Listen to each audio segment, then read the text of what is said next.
এমন ভেবো না যে অনেক সময় আছে। এমন লোকদের অন্তর্ভুক্ত হয়েও না বিচার দিবসে যাদেরকে বলা হবে তারা বাস্তুম, ভেবেছিলে তোমাদের হাতে অনেক সময় যে দেরি করলেও হবে, তাই না?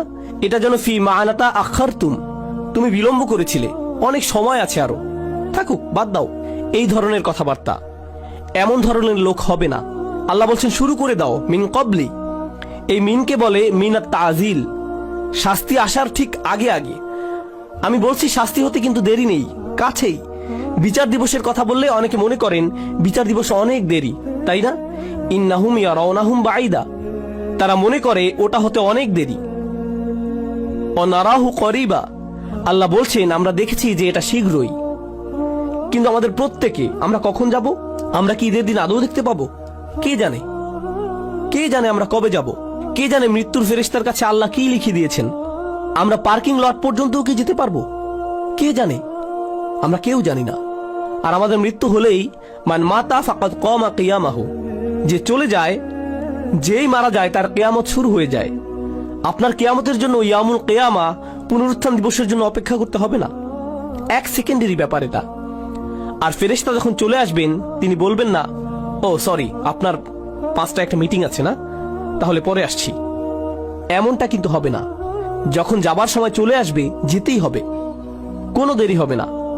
তাই আল্লাহ বলছেন আর দেরি করো না, নিজের অন্তরকে আমার দিকে ফিরিয়ে আনতে আর সমর্পণ করতে বিলম্ব করো না। ওয়া আনিবু ইলা রাব্বিকুম ওয়া আসলিমু লাহু।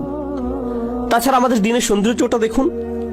কেউ যদি খুতবাতে বসে বসে সিদ্ধান্ত নেয় যে সে আল্লাহর দিকে ফিরে আসবে, সে এখনো কিন্তু কিছুই করেনি। সে কিন্তু এখনো তার জীবনধারা সম্পর্কিত কিছুই বদলায়নি। সে এখনো তার আয়ের উৎস নিয়েও কিছু করেনি, কিংবা তার আচরণেও পরিবর্তন আসেনি। সে শুধু অন্তরে নিয়ত করেছে যে সে ভিন্ন মানুষ হয়ে যাবে। আর সে বের হয়ে যাবার সময়, কিংবা সে তার পরিবারের সাথে দেখা করার আগেই আল্লাহ হয়তো তার জীবন নেবার সিদ্ধান্ত নিলেন, সে ক্ষমা পেয়ে যাবে। সে তো পরিষ্কার, সে আল্লাহর দিকে ফিরে এসেছিল, এটাই যথেষ্ট। সুবহানাল্লাহ। আমি একজন লোককে চিনতাম নিউ ইয়র্কের এক মসজিদে, বেশ বড় মসজিদ, ম্যানহাটনের 96 স্ট্রিট, সেখানকার সবচেয়ে বড় মসজিদ। আর এটার সামনেই বিশাল বড় একটা অ্যাপার্টমেন্ট কমপ্লেক্স। সেখানে এক হিন্দু লোক বাস করত। মসজিদটাও সেখানে যুগ যুগ যাবৎ ছিল। সে প্রতিদিন সেই দিক দিয়ে যেত আর শুনত, কারণ তারা মাইকে আজান দিত। তো তিনি আজান শুনতেন, সবসময় সেটা শুনতে পেতেন। 96 বছর বয়স। মসজিদে এসে বললেন, আমি মুসলিম হতে প্রস্তুত। 96 বছর বয়স। শাহাদা পাঠ করলেন। 2 দিন পর মারা গেলেন। 96 বছরের শিরক, 96 বছরের গাফলা। এরপর তিনি আল্লাহর কাছে ফিরে এলেন, সেটাই যথেষ্ট হয়ে গেল। সব পাপ মুছে ফেলা হলো, সকল মন্দ কাজকে ভালো কাজে পরিণত করে ফেলা হলো তার জন্য। ইন্না লিল্লাহি ওয়া ইন্না ইলাইহি রাজিউন। এটাই আল্লাহর দয়া কারো প্রতি, এটাই আল্লাহর ভালোবাসা, যে চলে যাবার পূর্বেই আল্লাহ তাদের ফিরে আসতে দেন। ওয়া আনিবু ইলা রাব্বিকুম। এটা শুধু অমুসলিমদের প্রতি আহ্বান নয়, আমাদের জন্য। আমাদেরও আল্লাহর কাছে ফিরতে হবে। এমন মনে করবেন না যে আমি শুধু খুব আধুনিকতাবাদী লিবারেলদের উদ্দেশ্যে কথাগুলো বলছি। এখানকার ধার্মিকদের উদ্দেশ্যে বলছি না, হিজাব সহ বোন কিংবা দাড়িওয়ালা সেই ভাইটির উদ্দেশ্যে না, না না না, সবার উদ্দেশ্যেই বলছি। আল্লাহ কিন্তু বিচার দিবসে আমাদের চেহারা দেখবেন না, আল্লাহ দেখবেন আমাদের অন্তরে কি আছে। আমাদের দেখতে, কিছু করতে বেশি ধার্মিক ধার্মিক মনে হয়। তার মানে এই নয় যে আমরা অন্যের চাইতে ভালো অবস্থানে আছি, এটা শুধু আল্লাহই ভালো জানেন। ওয়া আসলিমু লাহু মিন ক্বাবলু আন ইয়াতিয়াকুমুল আযাব সুম্মা লা তুনসারুন। অত্তাবিউ, আদেশ এখনো চলছে। তোমাদের মধ্যে যারা পাপী, অত্তাবিউ আহসানা মা উনজিলা ইলাইকুম মির রাব্বিকুম। কি যে সুন্দর! আল্লাহ বলছেন তোমাদের যা দেয়া হয়েছে তার সর্বোত্তমটি অনুসরণ করো, তোমাদের প্রতি নাজিলকৃতর মধ্যে সর্বোত্তমটি। এর অর্থ কি হয়? এর অর্থ হলো কোরআন। এর আগেই ওহী নাজিল হয়েছিল, কিন্তু মানুষের প্রতি নাজিলকৃত সর্বোত্তমটি হলো আল্লাহর এই কিতাব। আর কোনো কিছুই এর চাইতে উত্তম নয়। তোমরা কেন এর অনুসরণ করছো না? আল্লাহ এই আয়াতে আমাদের বলছেন, যারা তার দিকে ফিরে আসতে চায়, তার দিকে ফিরে আসার রাস্তাটি হলো তার কিতাবের অনুসরণ করা। আর না বুঝে কোনো মানচিত্র তো আপনি অনুসরণ করতে পারবেন না। আপনি দিক না চিনলে মানচিত্র কিভাবে অনুসরণ করবেন? আপনার আমার এই কিতাবের সাথে সরাসরি সম্পর্ক করা দরকার। যদি আপনি এই কিতাবটিকে উপেক্ষা করে চলছেন, তবে এই আয়াত আপনার জন্য। আপনি আমি যদি ক্ষমা চাই তবে এই কোরআনের সাথে সরাসরি সম্পর্ক করতে হবে। এটা পড়ুন, কি বলতে চাচ্ছে সেটা বোঝার চেষ্টা করুন, আন্তরিকতার সাথে আল্লাহর কাছে দোয়া করুন, হে আল্লাহ এই কিতাব বুঝতে আমাদেরকে সাহায্য করুন। আমি অনুবাদ পড়ছি, কিছুই বুঝছি না, আমাকে এর ব্যাখ্যা বুঝতে সাহায্য করুন। আপনি কি বলতে চাচ্ছেন আমাকে বলুন। ইয়া আল্লাহ, আরবি শিক্ষা আমার জন্য সহজ করে দিন, যেন আমি আপনার কিতাবের সাথে সম্পর্ক করতে পারি। আল্লাহ আপনার জন্য সহজ করে দিবেন। তিনি করবেন না এমন হবে না। সমস্ত মানব জাতির প্রতি এটা খোলা দাওয়াত। তিনি বলেছেন তিনি সহজ করে দিবেন। আমি তো এটা আপনার জন্য সহজ করে দিতে পারবো না, আল্লাহ পারবেন। ওয়ালাকাদ ইয়াসসারনাল কুরআনা লিযিকরি, তিনি বলছেন আমরা তো কোরআন সহজ করে দিয়েছি। তিনি বলেননি লিল আরব, তিনি শুধু আরবদের জন্য সহজ করে দেননি, বরং পুরো মানব জাতির জন্য সহজ করেছেন। এটাই তার ওয়াদা।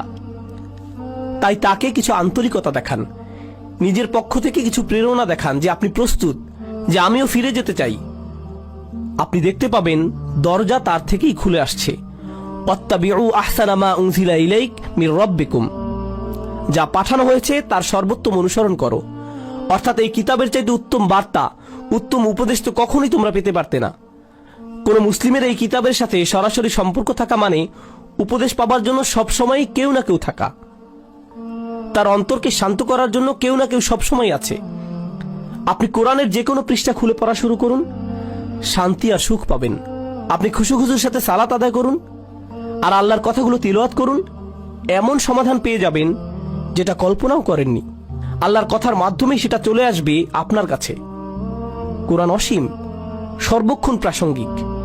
এটা এমন একটা কিতাব যেটা সর্বকালে উপযুক্ত, আক্ষরিকভাবেই। কলেজে থাকতে আমি এক বন্ধুর সাথে এই এক্সপেরিমেন্ট করেছিলাম। তাকে বললাম, বন্ধু সবাই তো বলে কোরআন হেদায়েত, চলো একটা এক্সপেরিমেন্ট করি।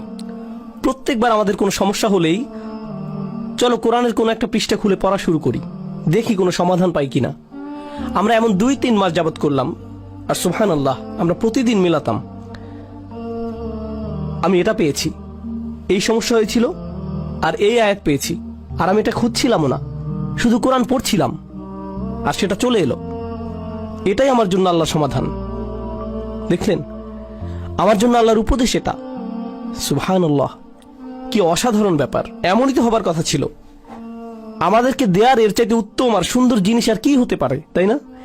এরপর আল্লাহ বলছেন, ওয়াত্তাবিউ আহসানা মা উনজিলা ইলাইক মির রাব্বিকুম মিন ক্বাবলি আন ইয়াতিয়াকুমুল আযাবু বাগতাতান ওয়া আনতুম লা তাশউরুন। শাস্তি তোমার উপর আসার আগেই, হঠাৎ করে, তুমি কিছু বোঝার আগেই। অন্য কথায়, যারা আল্লাহর কথাগুলো জানে এরপরেও আল্লাহর দিকে ফিরে আসার চিন্তা করে না, তাদের শাস্তি তো আসবেই। কারণ আল্লাহ তো তাদের রাস্তা দেখিয়েছেন। দেখো, আমি তোমাদেরকে ক্ষমা করতে চাই, এই যে নাও কিতাব, নাও এটা। আপনি যদি না নেন তবে আল্লাহকে এরপর দোষ দিতে পারবেন না। তাই পরের আয়াতগুলো হলো যাদের ক্ষমা নিয়ে ভুল ধারণা আছে তাদের সম্পর্কে। এটাই হলো ক্ষমার আসল বুঝ। এই রাস্তাতে আপনার যাবার কথা। আল্লাহ ক্ষমা করতে প্রস্তুত আছেন, যদি আপনি পিছনে ফিরে আপনার বাড়াবাড়ির জীবন, গুনাহের জীবন ছেড়ে চলে আসতে চান তার কাছে। আর যদি ওহির মধ্যে সর্বোত্তম ওহির অনুসরণ করতে চান, যদি তা করতে চান, তাহলে ক্ষমার দরজা খোলা আছে। তবে আপনি আশায় পরিপূর্ণ থাকবার কথা। আল্লাহ আমাদের সবাইকে ক্ষমার যোগ্য বানিয়ে দিন। এরপর অন্যদিকে যখন হঠাৎ করে শাস্তি চলে আসে, আচ্ছা দেখুন, এগুলো সবকিছুই কিন্তু বহুবচনে ছিল। আয়াতটি ছিল বহুবচনে। এর মানে কি জানেন?